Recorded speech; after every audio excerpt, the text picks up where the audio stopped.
ఎప్పటికైనా సొంతం. రాదురా ఏ విజయం నీ కోసం నా కోసం, ఎటుపోదురా నువ్వు చేసిన కష్టం ఎప్పటికైనా సొంతం.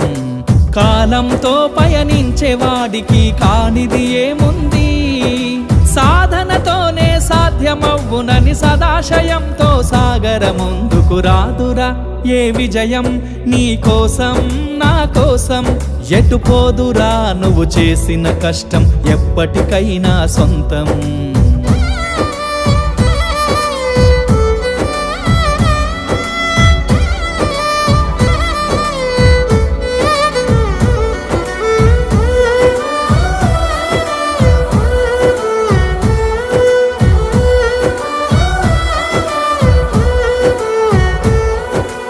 ఆకాశంలో అలలాగా పోయే ఆ పక్షులనే చూడు, అనుకున్న